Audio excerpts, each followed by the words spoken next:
आषाढ़ माह का महीना हिंदू कैलेंडर का चौथा महीना है। आषाढ़ माह जून और जुलाई के महीनों में पड़ता है। यह महीना भगवान विष्णु को समर्पित है और इस महीने में आप आध्यात्मिक विकास, शुद्धि और दिव्य आशीर्वाद प्राप्त कर सकते हैं प्रभु का।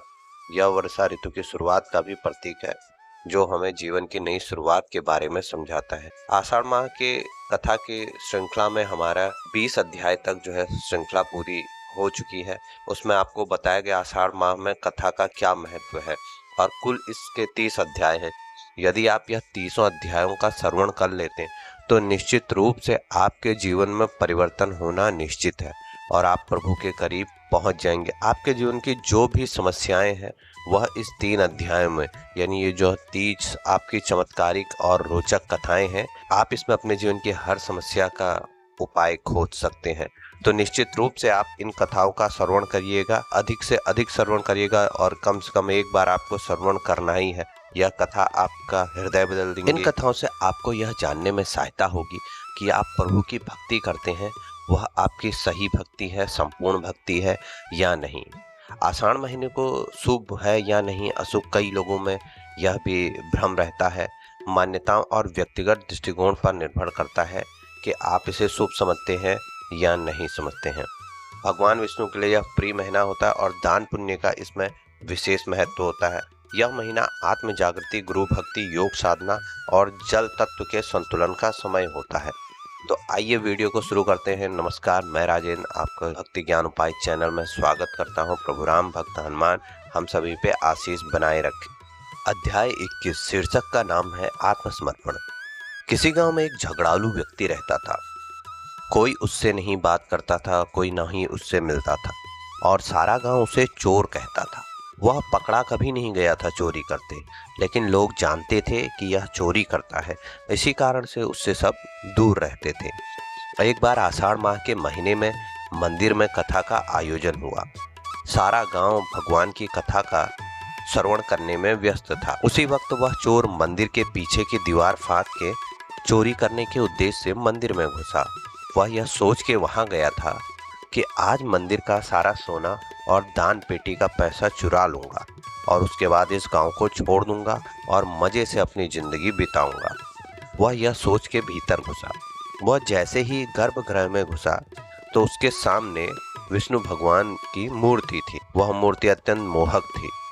मंद मंद रोशनी में ऐसा महसूस हो रहा था कि जैसे विष्णु भगवान श्री हरि मुस्कुरा रहे। श्री हरि का ऐसा अत्यंत मोहक रूप देख के वह एकटक मूर्ति को देखता रहा। उसकी आंखें न जाने क्यों नम हो गई। तभी उसे ऐसा प्रतीत हुआ जैसे मूर्ति ने पलक झपकाई हो और वह घबरा के गिर गया। वो मंदिर को लूटने आया था, लेकिन इसके विपरीत वह खुद ही लूट गया था। वह उस रात प्रभु का नाम लेते हुए वहीं गर्भगृह में सो गया। उसका हृदय परिवर्तन हो चुका था। सुबह लोगों ने जब उसे देखा तो उसे पकड़ने के लिए आगे बढ़े, लेकिन पुजारी ने उन्हें रोक दिया, क्योंकि रात में जो भी वृत्तांत हुआ था पुजारी को पूरा घटनाक्रम पता था।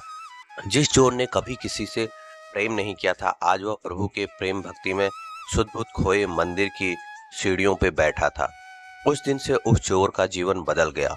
वह मंदिर में आने वाले लोगों की सेवा करता, उन्हें पानी पिलाता, मंदिर की साफ सफाई करता, जूते चप्पल रखने की व्यवस्था करता। प्रभु की दृष्टि सदैव हम पर रहती है, ध्यान रखें। बस हमें उस समय का इंतजार करना है धैर्य से कि कब उनकी हम पे कृपा हो। अध्याय 21 की समाप्ति होती है। सभी कमेंट में लिखें जय श्री कृष्णा। और अध्याय 12 प्रारंभ होता है, जिसका शीर्षक है भगवान सबके हैं। किसी नगर में माया नाम की एक किन्नर रहती थी। लोग उसे हीन भावना से देखते थे। वह जिस रास्ते से भी गुजरती थी तो लोग रास्ता बदल लेते थे, रास्ते से हट जाते थे। समाज के बीच में उसका उठना बैठना पसंद नहीं करते थे, ना ही कोई उससे बात करता था। वह एकदम अकेली थी। उसका मंदिर में भी प्रवेश वर्जित था। वह हमेशा सोचती थी कि भगवान क्या खाली स्त्री और पुरुष के होते हैं? क्या वह हम जैसों को नहीं देखते हैं? यही सवाल उसको बेचैन करता था। इस सवाल ने उसका सुख और चैन सब छीन लिया था। समय बीतता गया और माया बड़ी हो गई। उस समय आषाढ़ माह आया हुआ था। पूरे गांव में चहल पहल थी। ऐसा लग रहा था कोई दिव्य उत्सव है। चारों ओर रोशनी थी, पूजा भजन कथाओं का माहौल था। तभी माया एक वृद्ध बुढ़िया के पास गई और उसने पूछा, माँ सभी इतने खुश और सज सवर के मंदिर क्यों जा रहे हैं? तब वृद्धा ने उसे आषाढ़ माह के महत्व के बारे में बताया और उससे बोला, यह माह इतना पुण्य देता है, यदि कोई भी प्रभु की कथा का श्रवण मात्र कर ले तो वह प्रभु के पुण्य को प्राप्त करता है। यदि आप उपवास करते हैं तो भगवान आपकी मनोकामना पूर्ण करते हैं। चाहे कोई भी इस माह में व्रत करे, वह कितना ही नीच कर्म और पाप करने वाला होता है, इसके पश्चात वह पुण्य फल प्राप्त करता है। भगवान संपूर्ण सृष्टि को एक ही नज़र से देखते हैं, उनकी नज़र में कोई भी भेदभाव नहीं है। वृद्धा की ऐसी बातें सुन के माया ने मन में दृढ़ संकल्प किया, इस बार मैं भी श्री हरि के व्रत करूंगी। यह परवाह किए बिना कि समाज उसके बारे में क्या बातें करेगा, माया ने व्रत शुरू किया। प्रतिदिन ब्रह्म मुहूर्त में उठ के पूजन अर्चन करती, तुलसी का पूजन करती और संध्या के समय मंदिर की सीढ़ी में बैठकर प्रभु की कथा की आवाजें सुनती। आते जाते लोगों की जब उस पर दृष्टि पड़ती तो सब उस पर हंसते और व्यंग कसते। सीढ़ी में बैठकर कथा सुनने से प्रभु नहीं प्रसन्न होते हैं, और यदि होते तो हम सब भी सीढ़ी पे ही बैठे होते हैं, और ऐसा व्यंग करके किनारे से निकल जाते। मंदिर में आरती का समय था, सभी प्रभु के दर्शन भजन में व्यस्त थे और माया हमेशा की तरह सीढ़ियों पर खड़ी भजन कर रही थी। तभी गर्भगृह से पुजारी की आवाज आई, भगवान की मूर्ति में कंपन हो रहा है। सभी मंदिर के अंदर क्यों भागे और उन्होंने देखा भगवान की मूर्ति में कंपन हो रहा है और प्रकाश हो रहा है। मूर्ति मंदिर से माया की तरफ एकटक सीधी देख रही थी। सभी लोगों ने उधर देखा। पुजारी तुरंत समझ गए। उसने माया को बुलाया। माया के भीतर आते ही मूर्ति का कंपन रुक गया और सभी ने देखा वह चमत्कार। भगवान की मूर्ति मुस्कुरा रही थी। माया की आंखों से बरबस ही आंसू की धारा बह पड़ी। वर्षों की पीड़ा और अपमान आंसू के रूप में बहने लगे। वह मूर्ति के चरणों में गिर पड़ी और फपक कर रोने लगी। इस कथा से आप यह सीख लें, यदि आपको आपके अपने या दुनिया ने ठुकरा दिया है तो दुखी ना हो। यही वक्त है, प्रभु ने आपको चुना है अपनी भक्ति के लिए। प्रभु हमेशा हमारे साथ ही हैं, लेकिन वह देखेंगे तभी जब आपके मन की सच्ची श्रद्धा जागेगी। भगवान के लिए सब एक समान है। अवंतीबाई नाम की एक विधवा स्त्री गांव में रहती थी। सभी गांव वाले उसे हीन भावना से देखते थे और उसे अशुभ मानते थे। जब से उसके पति का देहांत हुआ है, कोई भी उसका मुंह नहीं देखना चाहता था। कोई भी उसे अपने घर शुभ कार्यों में नहीं बुलाता था। यदि वह रास्ते से भी गुजरते थे तो उसकी परछाई से भी बच के चलते थे और लोग उसे मनहूस कह के बुलाते थे, जिससे अवंतीबाई का मन बहुत आहत होता था और वह अधिकतर समय अपने घर में ही रहती थी। अगर वह मंदिर जाती तो मंदिर भी वह किनारे किनारे ही जाती, ताकि कोई उसे कुछ भी ना बोले, उसका अपमान ना कर दे। वह सब कुछ सहती रहती थी और एक ही बात बस दोहराती थी, हे प्रभु, मेरा भाग्य मुझसे रूठ गया है, कोई बात नहीं, आप मुझसे मत रूठिएगा। और इसी प्रकार वह अपना जीवन निर्वहन कर रही थी। आषाढ़ मास आया। आषाढ़ माह का वह व्रत रखती है और इस बार उसने लेकिन निर्जल व्रत रखा था। उसका मन दृढ़ था और शरीर कमजोर हो गया। धीरे धीरे दिन बीत रहे थे और उसका व्रत लगातार चल रहा था। एक शाम वह मंदिर गई।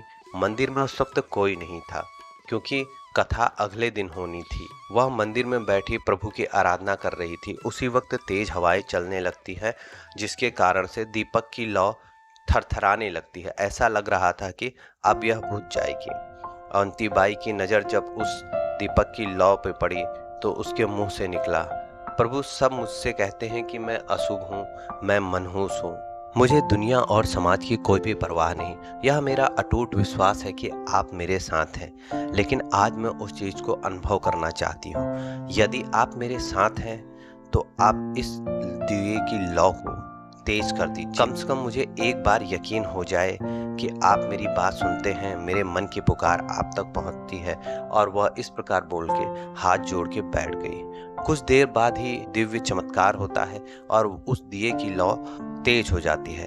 वहीं पे मंदिर के द्वार पे खड़ा पुजारी यह सारा दृश्य देख रहा था, जैसे कोई अदृश्य वायु आकर उस दिए की लौ को तेज कर रही है। इस प्रकार का दृश्य देख पुजारी की आंखें नम हो गई और अवंती बाई की आंखों से आंसू बहने लगे। वह एकदम शांत और मौन हो गए, हाथ जोड़कर कहने लगी, हे प्रभु, आप धन्य हैं, आपने मुझे निशब्द कर दिया है। आपके लिए कोई भी स्त्री ना ही विधवा है, ना ही कोई पुरुष अपूर्ण है, ना ही आपके लिए कोई जाति है, ना कोई धर्म है। आपके लिए भक्त ही भक्त की पहचान है। तो आपने मेरी भक्ति को स्वीकार किया, उसके लिए धन्यवाद। अगले दिन जब मंदिर में कथा प्रारंभ हुई तो कथावाचक कथा पढ़ने के लिए आगे बढ़े, तो पुजारी ने उन्हें रोक दिया और पुजारी बोला, आज कोई भी कथा नहीं पढ़ेगा, आज कथा की शुरुआत अवंती बाई करेगी। सब चौंक गए, लेकिन पुजारी ने जब कल का वृत्तांत बताया तो सभी मौन हो गए और श्रद्धा की दृष्टि से अवंती बाई को देखने लगे। और जब अवंती बाई ने कथा गाई तो भगवान की महिमा उसने इस प्रकार गाई कि हर सुनने वाले की आंखें नम हो गई। उनकी आवाज में वो दर्द था, वो करुणा थी, जिसे लोग अशुभ कहते थे, वह भगवान की सबसे प्रिय भक्त थी। यह कथा सिखाती है कि समाज अगर आपको त्याग दे, आपको ईश्वर की श्रद्धा नहीं त्यागनी है, क्योंकि यदि आप पर ईश्वर की श्रद्धा बनी रहेगी तो एक दिन समाज भी आपको सम्मान देगा और आप प्रभु के प्रिय तो हमेशा से रहोगे। जिस प्रकार दीपक की लौ ने संदेश दिया कि मैं तुम्हारे साथ हूँ, उस प्रकार हमारे जीवन के आसपास कई घटनाएं, कई क्रम होते हैं जो हमें संदेश देती हैं कि हमारे आसपास प्रभु हैं। आप उस घटनाओं को पहचानें। क्या आपने कभी गौर किया है? विचार कीजिएगा। अध्याय 23 समाप्त होता है और अध्याय 24 की शुरुआत होती है, तुम साथ हो जो मेरे, किस चीज की कमी है, अंधेरों में भी मिल रही रोशनी है। शीर्षक है निस्वार्थ भक्ति। निशा नाम की एक छोटी सी बच्ची थी। उसकी उम्र थी 7 साल। वह बचपन से ही ना बोल सकती थी, ना ही सुन सकती थी, लेकिन उसकी आंखों में एक अलग प्रकार का प्रकाश होता था, चमक होती थी। उसका प्रतिदिन का क्रम था कि वह अपने पिता के साथ मंदिर जाती थी और भगवान के सामने घंटों उनसे बात किया करती थी इशारों से, क्योंकि वह ना बोल सकती थी ना सुन सकती थी, इसलिए वह इशारों से बात करती थी। और वह जब यह करती थी तो वहाँ आसपास मंदिर में जो भी भक्त आए रहते थे वह इसके इशारे देखते और तरह तरह की लोग बातें बनाते। कोई हंसता, कोई उसका भोलापन कहता, कोई उसे पागल कहता, और पंडित जी भी उससे कहते थे, बेटा इशारों से कुछ नहीं होता है, प्रभु की भक्ति उनकी कथा सुनने से मिलती है। बच्ची को ना कुछ समझ में आता। पिता जब अपनी बच्ची की ऐसी स्थिति देखता तो उनका मन व्यथित हो जाता। उन्हें भी लगता था कि यह उसका बालपन है, बालपन की एक क्रीड़ा है। बच्ची का कहीं भी खेलने में मन नहीं लगता था। सभी बच्चे खेलते थे और वह वहीं मंदिर में मूर्ति के आसपास फूलों को चुनती थी। जो पत्ते गिरे रहते थे उन्हें चुनती थी, कुछ पीले पत्ते, कुछ हरे पत्ते, उन सभी को उठा के वह मंदिर में भगवान की मूर्ति के अगल बगल सजाती रहती थी, कभी किसी प्रकार से, कभी किसी प्रकार से। इसी प्रकार से समय बीत रहा था। जब आषाढ़ माह आया तो निशा के पिता ने निशा से पूछा, बेटी तुम क्या चाहती हो? तो निशा ने आसमान की ओर देखा और मंदिर की तरह इशारा किया। इस बार निशा ने भी आषाढ़ माह में व्रत रखा, बिना किसी को बताए, क्योंकि वह जानती थी कोई भी उसे व्रत नहीं रखने देगा। उसने ना ही कोई प्रभु से फल मांगा, ना ही उसे किसी वरदान की इच्छा थी। वह दिन आषाढ़ माह शुक्ल एकादशी की रात थी। सभी भक्तगण मंदिर में कथा में लीन थे और आशा भी वहीं चुपचाप मंदिर के कोने में बैठी थी और उसका वही नित्य का क्रम था। वह आसपास से पत्ते बटोर रही थी और फूलों को चुन रही थी और उससे मंदिर की मूर्ति के चारों तरफ सजा रही थी। तभी मूर्ति की आंखों से एक बूंद जल की गिरी। पुजारी जी ने देखा और वह घबरा गए। उन्होंने सभी को बताया। सभी लोग दौड़कर मंदिर के गर्भगृह में मूर्ति के पास पहुंचे। मूर्ति को जांचा गया, लेकिन मूर्ति में कोई भी गड़बड़ी नहीं थी। आशा वहीं पे बैठे अपने छोटे हाथों से मूर्ति के सामने पत्ते जमा कर रही थी और पुजारी जी ने आशा को देखा। पुजारी जी समझ चुके थे। मंदिर में मौन छाया हुआ था। पुजारी जी ने कहा, किसी भक्त की भक्ति प्रभु को छू गई है। भगवान बोले नहीं पर उनके आंसू बता रहे हैं, जैसे ईश्वर को किसी ने छू लिया हो। यह कथा यह सिखाती है, भक्ति को शब्दों की आवश्यकता नहीं होती है, मौन ही सबसे बड़ा मंत्र है। मौन मन से यदि आपने प्रभु को याद कर लिया तो भगवान भी रोकते हैं। यदि आप पूजा पाठ करते हैं, प्रभु की कथा का श्रवण करते हैं, पठन करते हैं, भजन करते हैं तो अति उत्तम है। लेकिन यदि आप नहीं कर पाते या असमर्थ हैं तो आप इस बात का हमेशा ध्यान रखें, आप किसी भी परिस्थिति में हो, किसी भी स्थिति में हो, प्रभु आपकी सच्ची प्रार्थना को स्वीकार करते। अध्याय 25। किसी गांव में एक श्री हरि का भव्य मंदिर था। लोग वहीं पे पूजा पाठ और भक्ति के कार्यक्रमों का आयोजन करते थे। उसी मंदिर के बाहर सीढ़ियों पर एक बूढ़ा भिखारी हमेशा बैठा रहता था। लोगों को पता नहीं था वह कहाँ से आया है, ना ही लोग उसका नाम जानते थे। बस उसे फटे हाल भिखारी कहते थे, फटीचर भिखारी कहते थे। और उसका शरीर झुका हुआ था, चेहरा झुर्रीदार और हाथ कांपते हुए थे। उसका हर रोज का एक ही काम था कि वह आने जाने वालों से कहता, मुझे कुछ भोजन दे दो, प्रभु आपका भला करेंगे। और लोग उसको ऐसे ही धुतकारते रहते थे। समय बीता, आषाढ़ माह आ गया।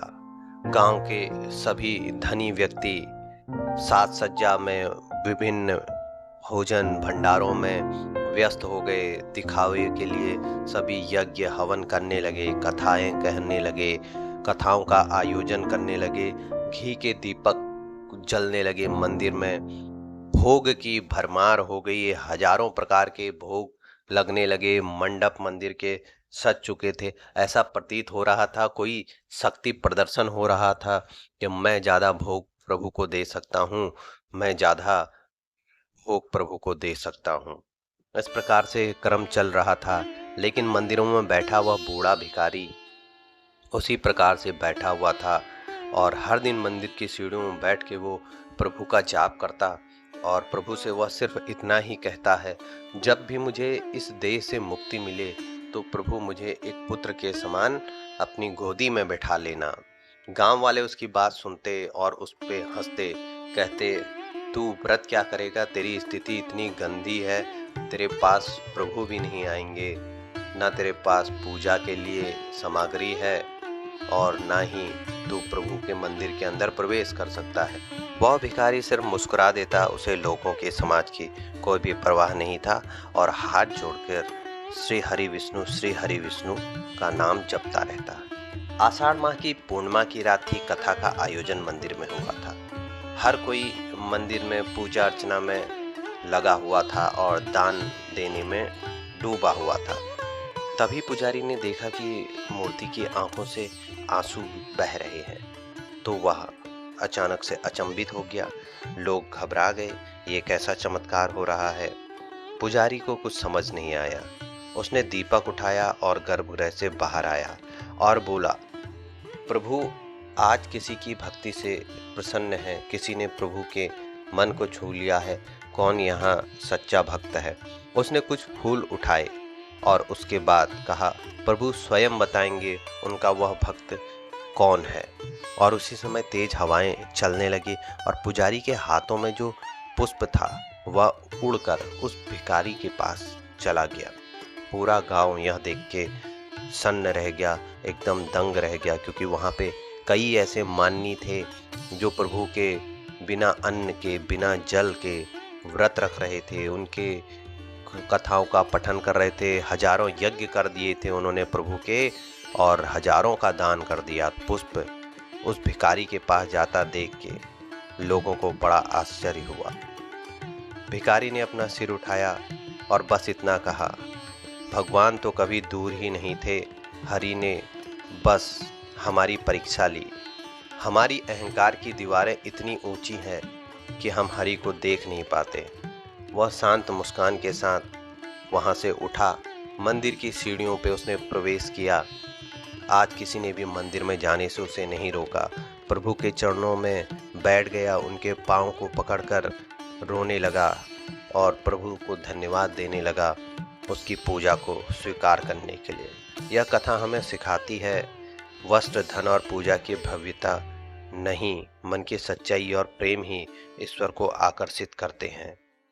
प्रभु के लिए भक्ति आपकी कोई दिखावा नहीं होता है, उसमें ना कोई शोरगुल होता है, वह मौन मुख से होता है। आपकी भक्ति को आप जानते हैं और प्रभु जानता है। आजकल सभी आडंबर और दिखावे में लगे हुए हैं।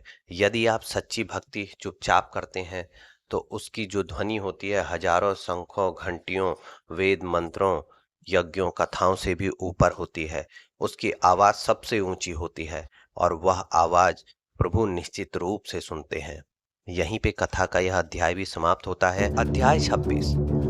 दुर्जन नाम का एक डाकू था जो कि जंगलों में ही रहता था और जंगल के बीच से जो भी यात्री निकलते थे उनसे वह लूटपाट करता था। वह अत्यंत ही क्रूर था। वह किसी पे दया नहीं करता था, स्त्री हो, पुरुष हो या फिर बालक हो। उसका सिर्फ एक काम था, लोगों को लूटना।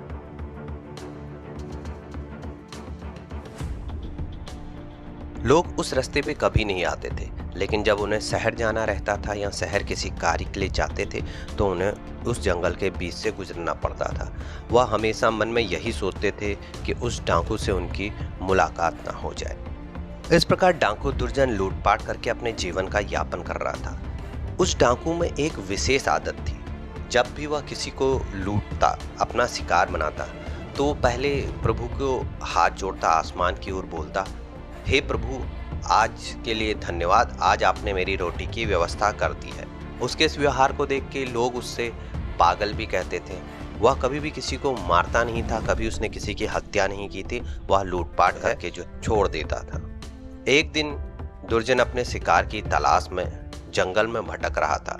सुबह से कोई भी यात्री उसे नहीं दिखा, वह किसी को भी अपना शिकार नहीं बना पाया। आषाढ़ मास का दिन था, पूर्णिमा की रात थी। दुर्जन एक गांव की तरफ को बढ़ा। वहां पे गांव के किनारे पे उसे एक मंदिर दिखाई दिया।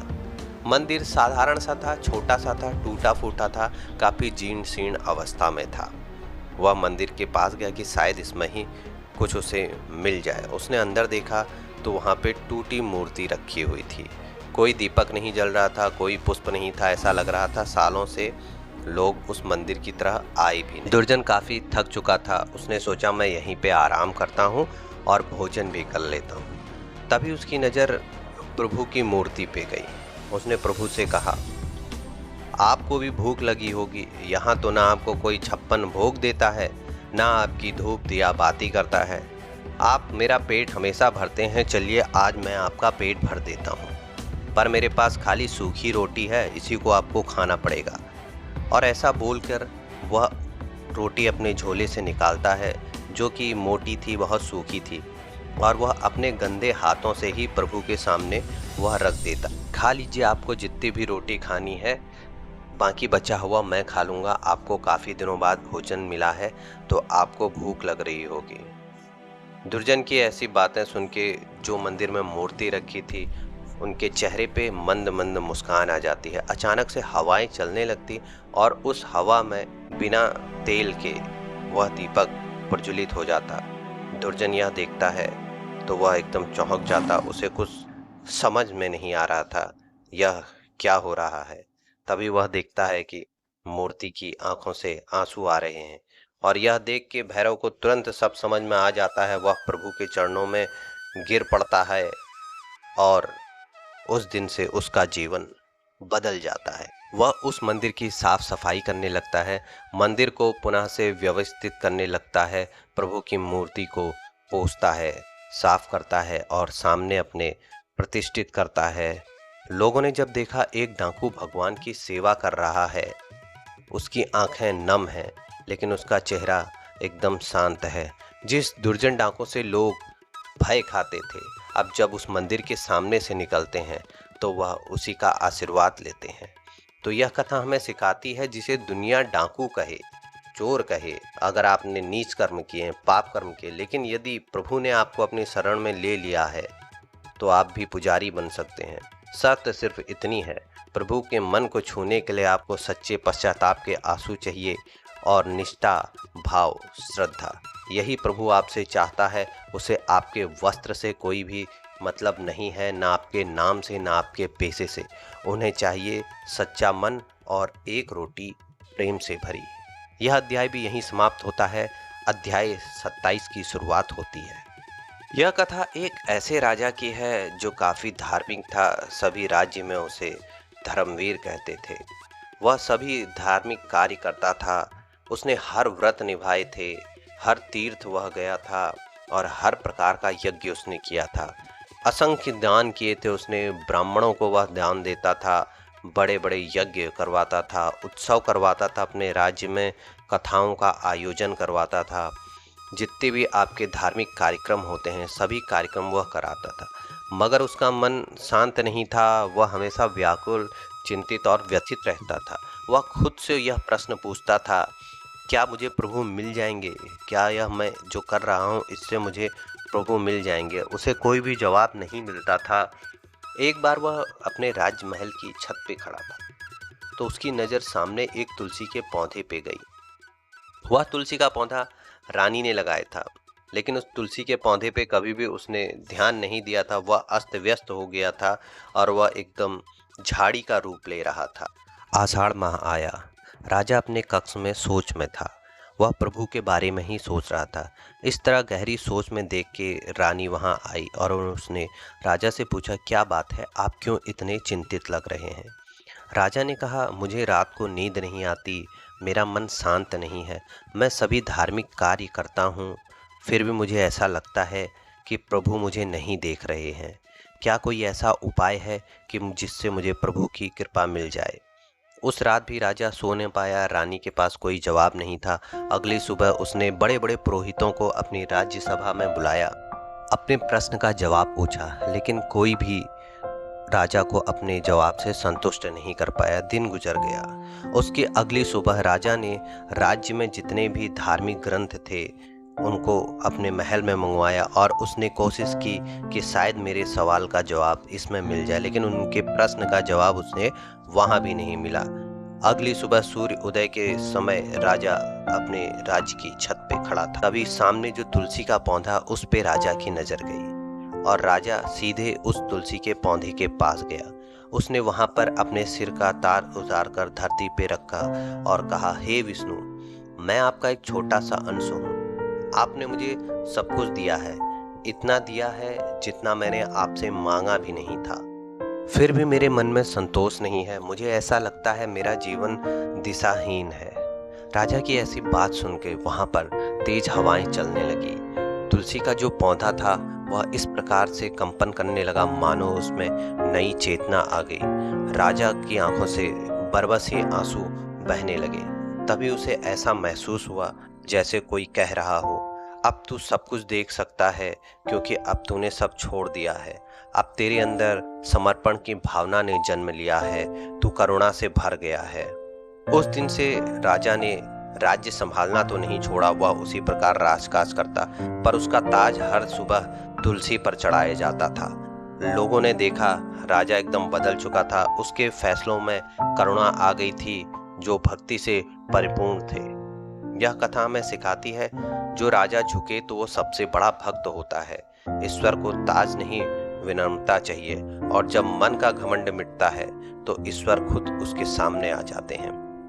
कथा यहीं पे समाप्त होती है। अध्याय 28 का आपका प्रारंभ होता है। संतोष नाम का एक मदारी था। वह बहुत ही हरफन मौला था, मस्त रहता था। उसके पास खाने के लिए सामग्री हो या ना हो, जितना भी मिलता था वह उसी से अपना जीवन यापन करता है। बचपन से ही उसके हाथ में बीन आ गई थी और थैले में उसे एक सांप मिला था और वह उसी सांप को लेके गांव-गांव में लोगों का मनोरंजन करता, खुश रहता, दूसरों को खुश रखता और उसके बदले में जो भी उसको भोजन मिलता, सिक्के मिलते, उसी से वह अपना जीवन यापन करता। मंदिर क्या होता है, व्रत क्या होता है, पूजा भजन, वह कुछ नहीं जानता था। उसके जीवन में सिर्फ यही एक कर्म था, प्रतिदिन मनोरंजन करे लोगों का, जिससे उसके जीव भी आय का हो जीविका मिले उससे वह अपना भोजन करता था। लेकिन उसकी जब बीन बजती थी तो ऐसा लगता था जैसे उसमें कोई जादू है। वह सांप नृत्य करता था, उसके साथ लगता था प्रकृति भी नृत्य कर रही है। इसी प्रकार वह इस गांव से उस गांव, इस नगर से उस नगर। आषाढ़ माह चल रहा था। वह एक मंदिर के निकट पहुंचा जहां पे कथा का आयोजन हो रखा था। काफी लोग वहां पे उपस्थित थे। लोग मंच में बैठे हुए थे, मंडप में यज्ञ हवन हो रहा था, कथाओं का सिलसिला वहां पर चल रहा था, कथाएं सुनाई जा रही थी। कई प्रकांड विद्वान पंडित वहां पे बैठे हुए थे। संतोष भी वहीं किनारे बैठ गया। उसे व्रत की कोई जानकारी नहीं थी, कथाओं की उसे कोई जानकारी नहीं थी, वह इन सब से अनजान था। संतोष ने मंदिर के बाहर ही बीन बजाना शुरू कर दिया ताकि कुछ थोड़ा सा मनोरंजन हो जाए और उसे कुछ आय हो जाए। संतोष के बीन बजाने से मंदिर में अंदर जो कथा चल रही थी उसमें विघ्न उत्पन्न होने लगा। पंडित जी कथा सुना रहे थे, कथा में विघ्न हो रहा था।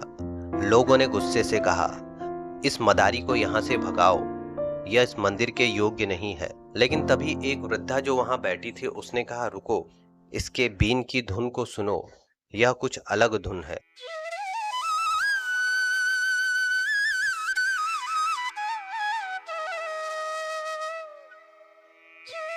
सभी एक शांत हो गए और उसकी धुन को सुनने लगे। संतोष नजरें झुकाए था और बीन बजा रहा था। उसका सांप थिरक रहा था। कथा के मंच की दीपक की लौ, तुलसी का पत्ता जैसे सब कुछ उसी धुन में झूमने लगे थे।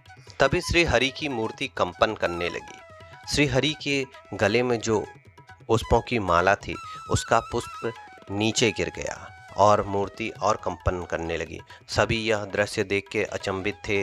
उन्हें आश्चर्य हो रहा था, यह किस प्रकार का चमत्कार है। शायद श्री हरि भी संतोष की बीन की धुन में थिरक रहे थे।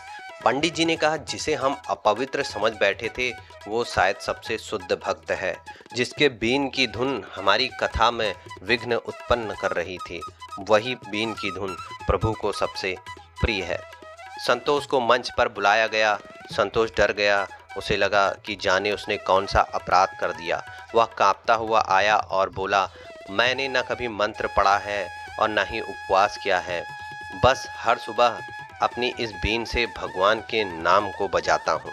उसी दिन से गांव में यह प्रथा शुरू हो गई, जब भी आषाढ़ माह में कथा का आयोजन किया जाता तो संतोष को वहाँ जरूर बुलाया जाता और उसके बीन की धुन में भक्त आरती गाते। यह कथा सिखाती है, भगवान मंदिरों में नहीं, हरि मन में बसे होते हैं, मधुर स्वर में बसे रहते हैं, संगीत में बसे रहते हैं और सज्जनता में बसे रहते हैं। प्रभु के लिए आप समर्पण का भाव रखिए। इसके अतिरिक्त यदि आपके पास कुछ भी नहीं है तब भी प्रभु आपको प्राप्त हो जाएंगे। प्रभु ने हमें इतना दिया है, शायद उतनी हमारी औकात नहीं है, फिर भी हम प्रभु से और मांगते हैं, वह भी हमें मिल सकता है, लेकिन हमारे समर्पण के भाव पे। यदि निस्वार्थ भक्ति करेंगे तो निश्चित रूप से आपको सभी कुछ प्राप्त होगा। इसी के साथ 28 अध्याय आषाढ़ माह की कथा के आपके समाप्त हो जाते हैं। प्लेलिस्ट में सभी वीडियो हैं, सभी वीडियो को देखें। निश्चित रूप से पूर्ण विश्वास रखिए, यदि आपने इन कथाओं को सुन लिया, इनका श्रवण कर लिया तो आपके जीवन में चमत्कार होना निश्चित है। हर कथा आपके जीवन के किसी न किसी पहलू को छूती है, जिससे आपको अपने जीवन में मार्गदर्शन मिलेगा। 2 कथाएं और बची हैं, 2 अध्याय और है। उसके साथ ही आषाढ़ माह की 30 अध्याय समाप्त हो जाएंगे कथाओं का। परम पुण्य फल प्राप्त करने वाली विष्णु जी के चमत्कारिक महीने की यह कथाएं हैं, इनको जरूर श्रवण करें। वीडियो को समाप्त करता हूँ। कमेंट में लिखें, जय श्री हरि विष्णु।